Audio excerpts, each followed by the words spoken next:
مدرسہ بیت العلوم کونڈوا پونے۔ اس official channel کو سبسکرائب ضرور کریں۔ یاد رکھیے، اس سے کسی ایک شخص کو نہیں، پورے مدرسے کو فائدہ ہوگا اور آپ کو اجر عظیم عطا ہوگا۔ وَلَئِنْ أَذَقْنَا الْإِنسَانَ مِنَّا رَحْمَةً ثُمَّ نَزَعْنَاهَا مِنْهُ إِنَّهُ لَيَئُوسٌ كَفُورٌ وَلَئِنْ أَذَقْنَاهُ نَعْمَاءَ بَعْدَ ضَرَّاءٍ مَسَّتْهُ لَيَقُولَنَّ ذَهَبَ السَّيِّئَاتُ عَنِّي إِنَّهُ لَفَرِحٌ فَخُورٌ۔ پہلی دو آیتوں میں فطری طور پر انسان کا غیر مستقل مزاج، جلدی پسند ہونا اور موجودہ حالت میں کھپ کر ماضی و مستقبل کو بھلا دینا بیان فرمایا ہے۔ کیا بتایا پہلی دو آیتوں میں؟ انسان کیا ہے؟ غیر مستقل مزاج، ٹھہراؤ نہیں ہے ایک چیز پر انسان کے مزاج میں۔ دوسرے، جلدی پسند ہے انسان، فوراً رزلٹ، فٹافٹ، آج کل تو بہت زیادہ۔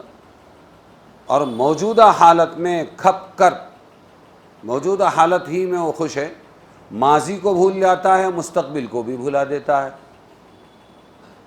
یہ انسان کی بری عادت بتلائی ہے، اور فرمایا جس کا خلاصہ ہے اگر ہم انسان کو کوئی نعمت چکھاتے ہیں، کیا بتایا؟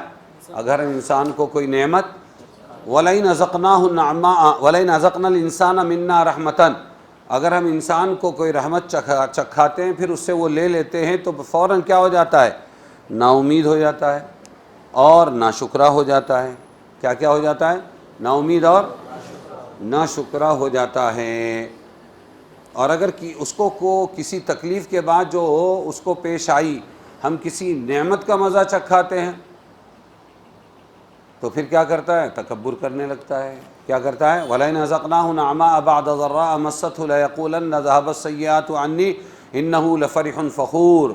وہ بہت اکڑنے مکڑنے لگتا ہے، دیکھا کچھ نہیں، وہ تو ایسی ہی تھا، تھوڑا سا بخار، تھوڑی سی آزمائش۔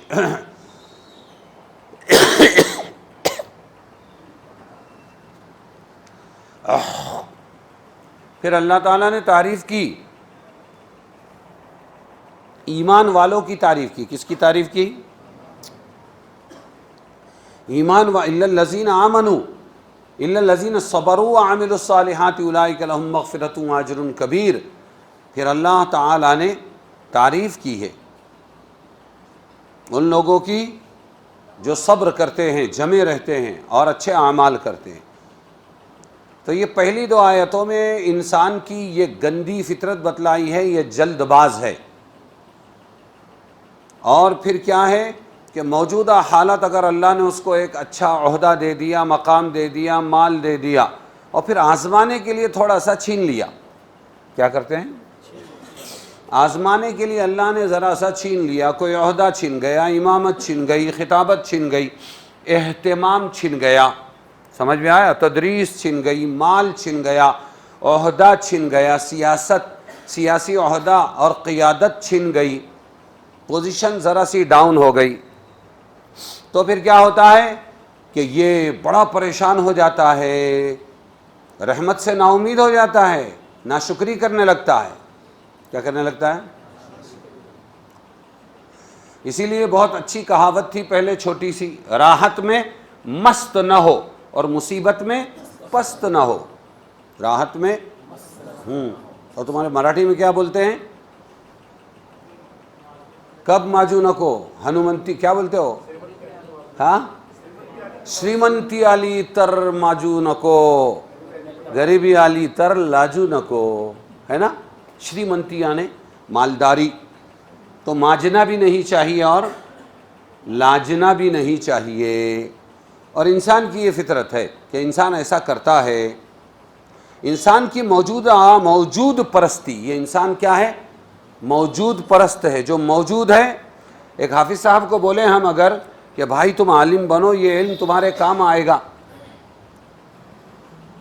نہیں بنیں گے، اور دوسروں کو بولے کہ بھائی آپ ایسا کرو کہ آپ فلانا کورس کر لو، ₹1,00,000 پگار ملے گی آپ کو، اور فلانا کورس کر لو، تو پھر حافظ صاحب سب سے آگے ہو جائیں گے اور کہیں گے میں بھی کرنا چاہتا ہوں۔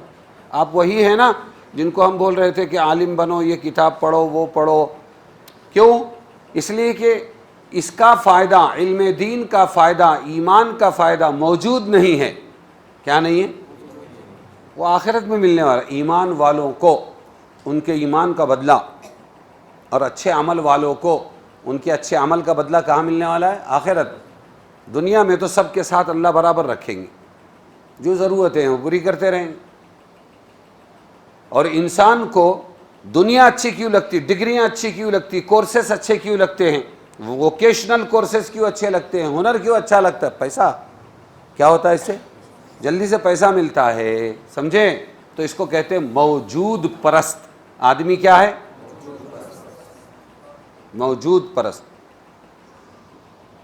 اور آخرت والے اور ایمان بنانے والے رہبر جو ہوتے ہیں، علماء جو ہوتے ہیں، وہ کیا کرتے ہیں؟ ہمیشہ اس کا ذہن فوراً مال سے اعمال کی طرف، دنیا سے آخرت کی طرف، اور اسی طرح جنت کی طرف، سمجھ میں آیا؟ ہمیشہ رہنے والی کامیابی کی طرف موڑتے رہتے ہیں، اور دنیا سے بے رغبتی دلاتے ہیں۔ کیا دلاتے ہیں؟ اسی لیے علامہ اقبال کا شعر تھا، اور مولانا یوسف صاحب رحمۃ اللہ علیہ حضرت جی ثانی، وہ ایمان پر بہت بولتے تھے، تو ان پر فٹ کرتے تھے لوگ ان کے بیان پر۔ ہے وہی اپنے زمانے کا امام برحق، ہے وہی حق والا ہے امام، کیسے پہچانا جائے گا؟ جو کھانا دے دے، پینا دے دے، کپڑا دے دے، لتا دے دے، بنگلہ دے دے، دنیا کی چیزیں دے دے، وہ امام برحق ہے کہ نہیں؟ وہ ذہنوں کو موڑ موڑ کر آخرت کی طرف لے جائے۔ حضور پاک صلی اللہ علیہ وسلم ایک مرتبہ گزر رہے تھے تو دیکھا ایک شخص مرمت کرا رہا ہے اپنے گھر کی۔ حضور نے فرمایا یہ کیا کر رہے ہو؟ کہنے لگے گھر ہے اس کی مرمت کرا رہا ہوں۔ فرمایا موت اس سے زیادہ قریب ہے، ختم۔ کیا فرمایا حضور نے؟ اس آخرت کے گھر کی فکر کرو نا زیادہ۔ تو ایسا نہیں ہے کہ ضرورت کا ان کی مرمت نہ کرائیں، ضائع ہونے سے بچائیں، لیکن ذہن کو امام برحق دنیا سے آخرت کی طرف لے جاتا ہے، جو ہمیشہ رہنے والی ہے۔ ارے سمجھے کہ نہیں سمجھے؟ ایک مرتبہ آپ صلی اللہ علیہ وسلم گزر رہے تھے تو ایک گنبد نما بہترین قسم کا گھر بنا ہوا دیکھا مدینہ میں، تو یوں دیکھا حضور نے اور نظریں پھیر لی اور چل دیے۔ دوسری مرتبہ جب گزرے تو دیکھا کہ وہاں وہ نہیں، مسمار کر دیا گیا، زمین دوز کر دیا گیا۔ حضور نے پوچھا یہ کس کا تھا؟ فلانے کا۔ فلانے کا میرا۔ کیوں توڑ دیا؟ کہ آپ کو پسند نہیں اس لیے توڑ دیا۔ تو علامہ اقبال کا وہ شعر اکثر لوگ مولانا یوسف صاحب رحمۃ اللہ علیہ پر اور ان کی امامت برحق ہونے پر، امام برحق ہونے پر فٹ کرتے تھے۔ ہے وہی اپنے زمانے کا امام برحق جو تجھے حاضر و موجود سے بیزار کرے، جو تجھے حاضر و یہ موجود پرست ہے۔ آدمی جو ہے، آدم کی اولاد کیا ہے؟ یہ موجود پرست ہے، جو موجود ہے اسی کی پرستش کرتا ہے۔ موجود پرست کا مطلب یہ ہو گیا، سمجھے؟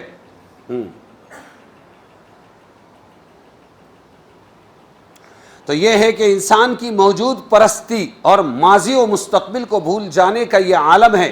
بہت اچھی بات کہی، دیکھو 2-3 لائن میں بات کہی بہت اچھی، کہ ایک صاحب اقتدار کے خاک و خون پر، ایک عہدہ پرست کے، سیاسی کے، ایک صاحب اقتدار کے خاک اور خون پر، اس کی مٹی پر اور اس کے خون پر، اس کا اسی میں وہ مرا ہے۔ ایک صاحب اقتدار کے خاک و خون پر دوسرا شخص اپنے اقتدار کی بنیاد استوار کرتا ہے۔ دوسرا شخص اسی پر اپنے اقتدار کی بنیاد، اپنی سیاست، اپنے عہدوں کی بنیاد رکھتا ہے، اور کبھی نیچے کی طرف نظر نہیں کرتا کہ اس سے پہلا صاحب اقتدار بھی اسی طرح رہا کرتا تھا، اس کے انجام سے بے خبر ہو کر نشے اقتدار کے مزے لیتا ہے۔ سمجھے؟ یہ اتنا موجود پرست ہے، بھول جاتا ہے، ماضی بھی بھول جاتا ہے، مستقبل بھی بھول جاتا ہے، انجام وہی ہوتا ہے اس کا۔ پھر کیا ہوتا ہے؟ اسی موجود پرستی اور حال مستی کی اصلاح کے لیے، حال مستی کی اصلاح کے لیے اللہ تعالیٰ کی کتابیں اور رسول آتے ہیں۔ اللہ کے رسول اور کتابیں کیوں آتی ہیں؟ موجود پرستی کی اصلاح ہو جائے، یہ نکل جائے اس میں سے، اور حال پرستی، حال یعنی آج جو حال ہے، ایک ہے پاسٹ ٹینس، ایک ہے فیوچر اور ایک ہے پریزنٹ، سمجھ میں آیا؟ تو جو حال میں مست ہے وہ اس کی اصلاح کر کے اس کو انجام بتائیں، جو انسان کو ماضی کے عبرتناک واقعات یاد دلا کر مستقبل کی فکر سامنے کر دیتے ہیں انبیاء رسول، اور یہ سبق سکھاتے ہیں کہ کائنات کے بدلتے ہوئے حالات و تغیرات میں غور کرو کہ کون سی طاقت ان کے پردے میں کام کر رہی ہے. سمجھے؟ پرانے اشعار میں سے ایک دو شعر ہے. چمن کے تخت پر جس دم شہ گل کا، سمجھے گی بھی نہیں، آج سے بہت سے لوگ تو اس اردو کو سمجھے گی بھی نہیں. چمن کے تخت پر جس دم شہ گل کا تجمل تھا، ہزاروں بلبلیں تھی چار سو، ایک شور تھا غل تھا، جب آئے دن خزاں کے کچھ نہ تھا جز خار گلشن میں، بتاتا باغباں رو رو یہاں غنچہ یہاں گل تھا. کیا تھا؟ یہاں غنچہ، رو رو کے بتاتے ہیں بعد میں. لائی حیات آئے قضا لے چلی چلے، اپنی خوشی سے آئے نہ اپنی خوشی چلے. شیخ الہند نے لکھا ہے انقلابات جہاں واعظ رب ہیں دیکھو، انقلابات جہاں واعظ رب ہیں دیکھو، ہر تغیر سے صدا آتی ہے ففہم ففہم، سمجھو سمجھو. مومن کامل بلکہ انسان کامل وہی ہے جو ہر تغیر و انقلاب، ہر رنج و راحت میں دست قدرت کی اندر چھپی ہوئی طاقت کا مشاہدہ کرے، آنی فانی راحت اور رنج اور اس کے صرف مادی اسباب سے دل نہ لگائے. عقل مند کا کام یہ ہے کہ اسباب سے زیادہ مسبب الاسباب کی طرف نظر کرے. نظر کس پر ہو؟ اور یہ سبق ہمیں کتے سے بھی ملتا ہے. کس سے ملتا ہے؟ اب مارو کتے کو، پتھر پھینک کے مارو کتے کو، لکڑی پھینک کے مارو کتے کو، تیرا پیچھے ہٹے گا لیکن گئے ہوئے پتھر کی طرف نہیں لپکے گا، وہ آپ کے پیروں پر حملہ کرے گا. ارے سمجھے کہ نہیں سمجھے؟ اس کو سمجھتا ہے پتھر نہیں ہے، پتھر میرا دشمن نہیں ہے بلکہ پتھر چلانے والا. ایسے ہی ہم اسباب میں رہ جاتے ہیں، اسباب پر نظر کرتے ہیں، حالانکہ ہماری نظر مسبب الاسباب پر ہونا چاہیے جس نے اسباب کو پیدا کیا. اتنا تو شعور ہونا چاہیے. یہاں اللہ تبارک و تعالی یہ بات بتا رہے ہیں قابل غور. دنیا کی نعمت اور کلفت دونوں کے بارے میں اللہ نے لفظ اذقنا فرمایا، ہم نے چکھایا. وَلَئِنْ أَذَقْنَاهُ ہے نا؟ کیوں ایسا کہا؟ اصلی نعمت، اصلی مصیبت، کلفت دنیا میں ہے ہی نہیں، وہ آخرت میں، جنت میں، جہنم میں ہے. تو دنیا میں جو راحت ہے، دنیا میں جو نعمت ہے، دنیا میں جو کلفت ہے، تکلیف ہے، یہ تو صرف چکھانا ہے، یہ ٹیسٹ ہے. وہ اگر آ جاوے، وہ راحت آ جاوے تو راحت سے مر جاوے آدمی، ہاں، اور اگر وہ مصیبت آ جاوے تو مصیبت سے مر جاوے، اس کی تکلیف کبھی ختم نہ ہو. تو اللہ نے یہاں لفظ یہ نہیں کہا کہ ہم کچھ نعمت دے دیتے ہیں دنیا میں، یہ نہیں کہا کہ ہم تکلیف دیتے، نہیں، ہم چکھاتے ہیں. نعمت بھی چکھاتے ہیں، اور کیا مصیبت بھی وہاں کی. ہاں، وہ اصلی تو یہاں آ ہی نہیں سکتی ہے. سمجھے کہ نہیں سمجھے؟ اذقنا کے اندر یہ راز ہے.